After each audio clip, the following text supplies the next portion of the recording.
everybody, it's trap pulling day, so we're pulling traps. Athena and I are out going over a couple different, 2 or 3 different farms, and we're pulling all the traps and we're moving to other spots. We're actually going to be off trapping for 3 or 4 days. I've got to go out of town, do some work, and then when I get back later in the week and through the weekend, we're going to be putting a new line in on 5 new farms. So we'll be busy as a bee, but right now we're just going out and we're pulling traps. I think we've got these farms in, decent shape, comparably speaking.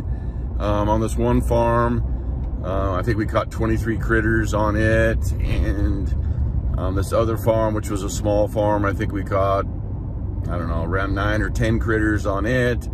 And so yeah, I think we've done okay. Clearly you're not going to catch every critter, but we've at least thinned them out a little bit and allowed for the wildlife to have an opportunity to expand. And as we keep moving and working on them in the future, that opportunity will just expand more.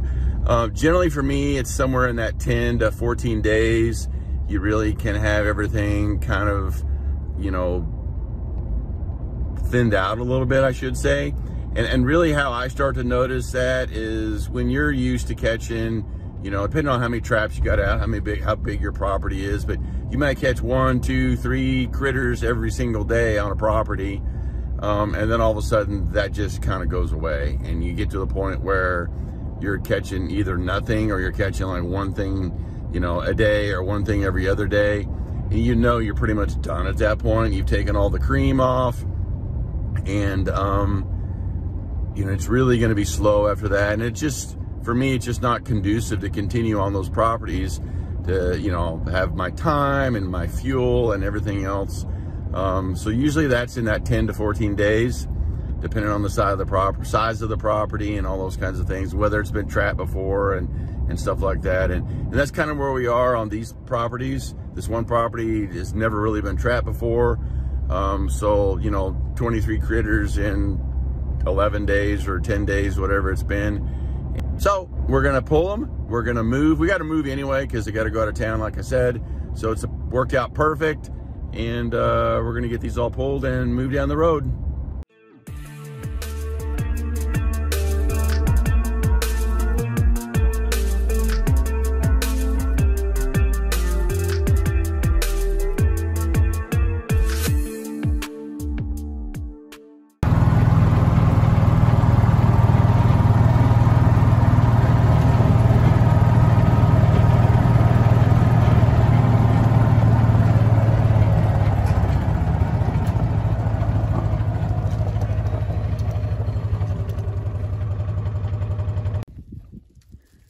All right, guys, pulling traps today, and we're on this last farm for this particular round. And where we are is we're on this 2-track right here, and then the 2-track goes up that way, and then it goes up this way, onto the top of a ridge and across the top of this ridge. We've had a dirt hole set here. It's one of the first sets we actually put in, so it's been here like 10 days or 11 days, however long we've been here on this farm. It's been here from the beginning, and honestly, it's just not produced. We caught a possum here, and I think that's about it. We haven't caught anything else until today, which is always one of those traps where you think, wow, that's kind of weird. I thought that would have been a pretty good spot, because you got all this tall grass, you got that little field over there, you got this big road, and we had sign in here, and you're going down through here with all this tall grass on both sides.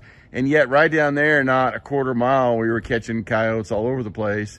But right here we weren't. And it's kind of just funny how that happens. But we finally connected on a coyote here. This was a dirt hole, and it took 10 days or whatever it is to do it. So clearly, either the coyotes were just not committing to this, or they weren't just running by here like they were the other places. I don't honestly know, but finally caught a coyote here. And this is coyote, I think 11 on this farm, something like that. And I was trying to count up earlier today in my head, We're probably at around 23 or 24 total critters on this farm. So we're definitely going to allow the game to have an opportunity this spring to flourish with less predators. Although, you know, clearly many will move right back in here, but at least you're giving them somewhat of an opportunity. So this coyote is really not in very good shape. Look at all these scabs and all this stuff all over her. It's a female. Up and down into up in here. She's like that on the other side too. Look at all this. She's all scarred up and everything. The back of her fur, it's just not very good at all. She's got all kinds of problems. You can see how she's got all kinds of mange growing on her back in here. Poor thing. She's a younger thing and she's ate up with this stuff, and so unfortunate. But that's what happens sometimes when you have too many coyotes in an area. They start getting diseases, and it's Mother Nature's way. Look at her tail. Her tail's all mangy. There's not even a tail left. It's just all like a bone in there. Too bad. Got to be a horrible way to go.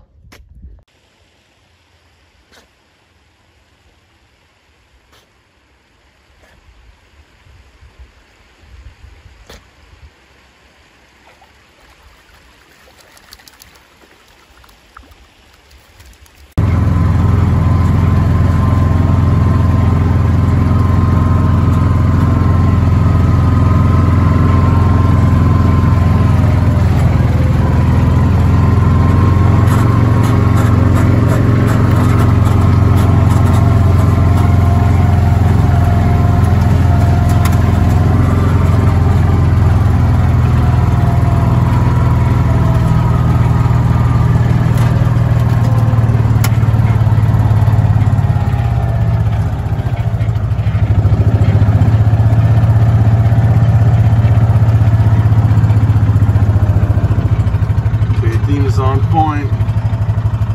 She sees something. We have a trap up here. Now she's coming to the truck. Now she's getting in the truck. That means that we probably have a critter up here. So let's go see what we got.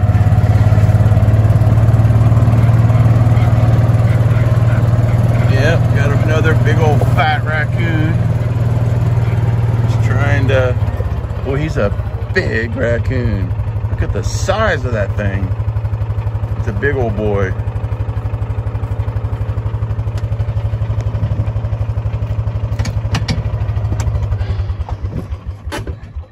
This is the third raccoon we've caught here in this